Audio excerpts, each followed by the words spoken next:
Good morning. It's fantastic to see you all here. I don't want to talk to the altar. I want to actually engage with you and to experience what I've experienced. Governance is a really dry topic and there's a lot of thought put in today how I wanted to get some key messages across. And many of you will be familiar with some of these documents, some in Victoria, but you'll have your own in your own states. I'm going to take you on a journey and we'll see where we go with that. Clinical governance. We do need to recognise history. Where was it born? What happened to bring clinical governance to the forefront? And many of you, and your new graduates, you may or may not know, in Bristol some years ago there was paediatric cardiac surgery that was done with some fairly adverse outcomes. It took until 2001 to do an inquiry around that, and the results of that really galvanised clinical governance across the world. I will say I actually had a colleague who was an anaesthetic registrar there at the time, and what I would say to you and you need to take away is that if we don't get this right, this actually affects us personally and it affects our professional career. So it really is an important topic. We all know we've had international and national events. I've talked about briefly the Bristol, but we've also had our own local issues. We've had Western Australia, we've had the ACT, New South Wales and Queensland, and more recently Djerriwarrh. Now I don't want to talk about any of those particular events, but some of the key messages when you actually read some of these cases, what came out wasn't because of good clinical governance. It actually came out because of whistleblowers. And that tells me that there's been an absolute failure in some of our systems when our systems didn't rise or give evidence to what was actually happening. And they can be quite distressing to read the impacts these have actually had on colleagues. And with the recent Djerriwarrh, many of you will have colleagues, including myself, that it really has shaped who they are and into the future. And we should never forget that as the nursing profession. I can't walk away without saying around the Mid-Staffordshire. I'm the Chief Nurse and Midwifery Officer at the moment at Goulburn Valley Health. What came out of the Mid-Staffordshire, the Chief Nurse and Midwifery Officer no longer works in that role, and many would argue, well, is that a bad thing? She's still a human being, she was part of a system, and it's part of us as all as nurses, how we support each other and improve the system overall. As I said, I really wanted to talk about how governance impacts on everything we do. And many of you will have heard patient stories in your organisations or know the power of patient stories. I wanted to talk about some professional stories that really impacted me and my view of governance and my view of the world in everything I do. And two in particular probably shaped who I am today and will continue to shape my drive being in nursing and why governance is so important. The first one, I want to take you on a journey. It was 2003, April 24th, and there was a 33-year-old male who actually was presented to a private hospital emergency department by private car. It just so happens that particular individual was an oncology nurse and his wife was a colorectal nurse. So there's a couple of warning bells there for all of us being nurses, isn't there? He presented and he'd had a collapse at home, excruciating back pain, and any ED nurses in the room, what's the first thing you're going to think of? He presented, he felt terrible, was excruciating pain. He was triaged, taken into the emergency department.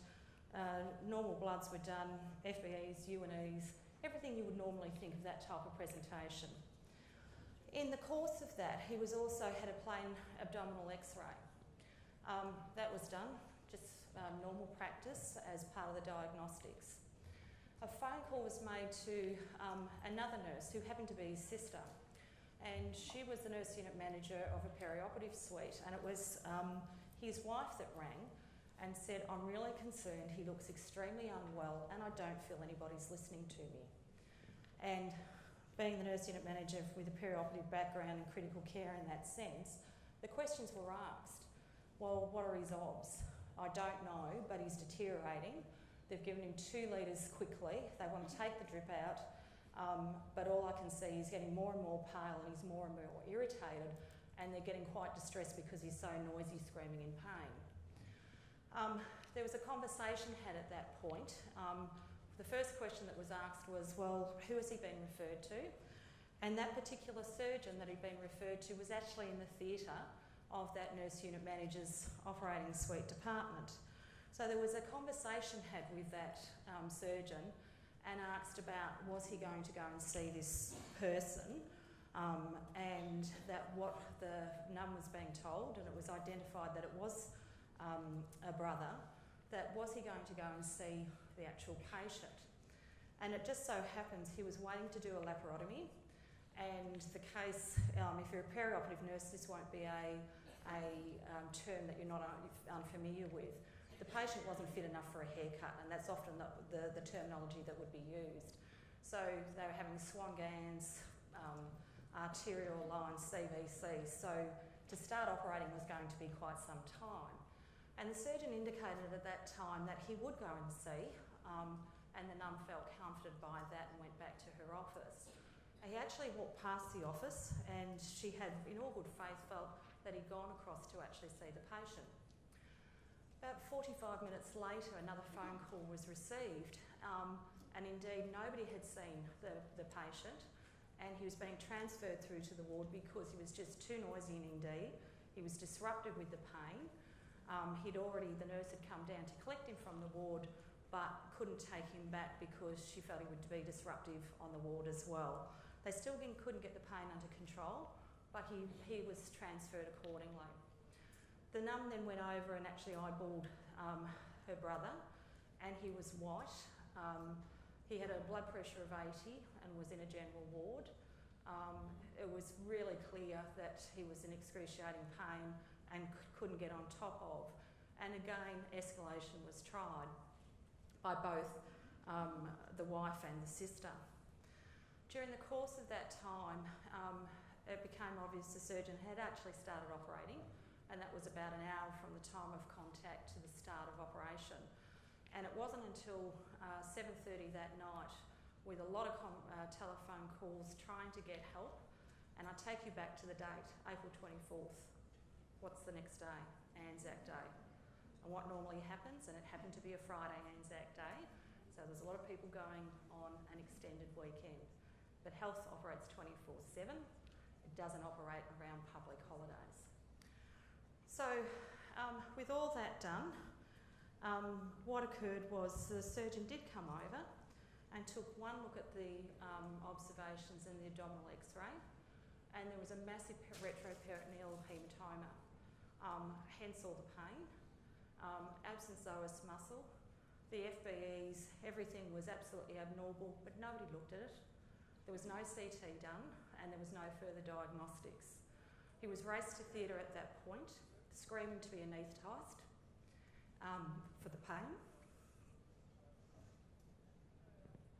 And during the course of that event, he continued to deteriorate. He was then transferred to a public hospital, tubed, and the surgeon met with the family and said, I've saved his life and all is well, but couldn't actually say what had occurred and what he'd found.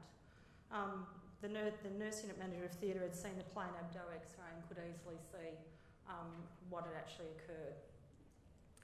By 10 o'clock that night, they were trying to put more lines in him, and of course the nurse unit manager from an intensive care perspective absolutely knew what was going on and how long it should have taken for those lines, and went round to find that there was active bleeding, blood pressure of 60, and was going back to theatre. I think we can all see where it happened, what happened from here, and from a long night for that particular family, by 4:20 in the morning he was pronounced dead on the table. So on review of that case, there were so many things that went wrong. The voice of the family, the voice of the patient, the actual systems and processes did nothing to support the care of that particular individual. And what I want to say to you is everything we do impacts families. That particular person happened to be a brother. He was also a husband and an uncle and a brother-in-law, and he was also a son of a loving family. And he'd also found out 2 days before he was actually going to adopt twins. So with that turn of events, everything changed. And you may gather from that, that individual happened to be my brother. And that has an effect on your career and everything you do going forward, and why systems and processes and reviewing what we do is just so critical. We can be upset, we can walk into, you know, all the trauma, and it's something that I live with every day, but it also impacts the way I work, the way I think, and the way I interact with patients and staff. Nobody meant to do that. There was nothing deliberate about it, but we didn't have a culture, and our next guest will talk about culture, that actually enabled escalation to happen, that enabled people to actually take ownership on where things were going wrong. There was a lot of nursing staff in that forum, in those particular clinical areas that were trying to escalate, and there were medical staff as well. But did the system allow it? And it didn't. So things like that, we can't let to keep happening. And what I would say to you is every one of us has a voice in that, and every one of us needs to feel that we can raise our voice. And I don't consider it blowing the whistle. It's actually being a patient advocate and stepping up for what we know. There's another story I want to share with you. Out of that scenario, I then worked into another organisation, and I happened to be the CEO at that point, and I had a general surgeon who was actually returning to work after a significant health issue, and wanted a return to work plan and all the rest of it, the same as what you would want for any nursing or allied health. All those things aside, and everything was done appropriately, I became aware, and I'd been in the role for probably about 6 weeks, I became aware of a few clinical incidents that really concerned me, and the first particular thing was around length of stay. There was a group of patients that had lap collies that were seeming to stay for quite some time. So the first thing I did was actually look at their operation notes. And what I found was a number of complications that I considered as a nurse with a perioperative background that concerned me. But it wasn't only what had occurred, it's what we did about it. And some of it is around the type of sutures we were using, and if you're a theatre nurse, what I'm talking about is tensile strength, when things break down too early so tissue doesn't have time to heal. And there were 6 cases that I looked at, and during that time there was 2 active inpatients in the ward that I felt there were significant issues about, and I actually had them transferred out. What I did from that, and this comes back from a clinical informatics and how we can use information to inform what we need to be doing. I did a surgical audit at that point, and what I looked at was, yes, length of stay, complication rate, transfer outs. What I actually found was a cluster of 32 patients in 6 months. And I had no idea of what was actually happening in that sense.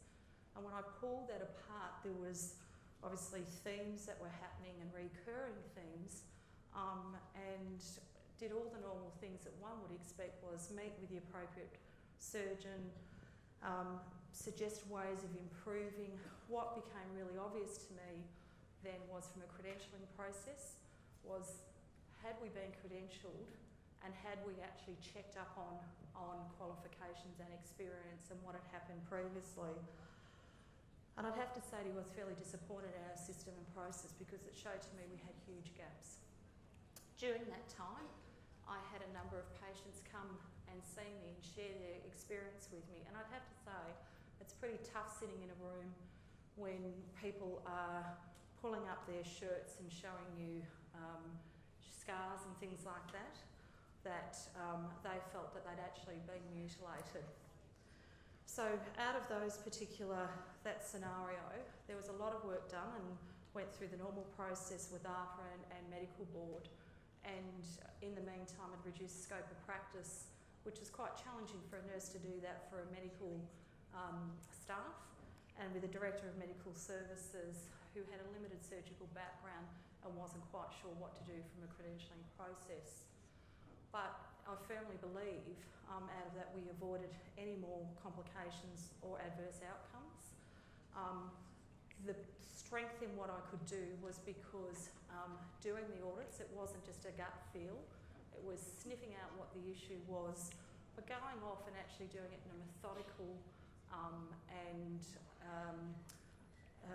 methodical fashion and actually showing that data to the actual individual involved, because often you don't know what you don't know. And part of our role is to make sure that we keep all of ourselves honest and make sure that when we see things that aren't going right, that we actually address it. Nobody comes to work to do a bad job. I firmly believe that, but things do go wrong. Hospitals are a dangerous place to be.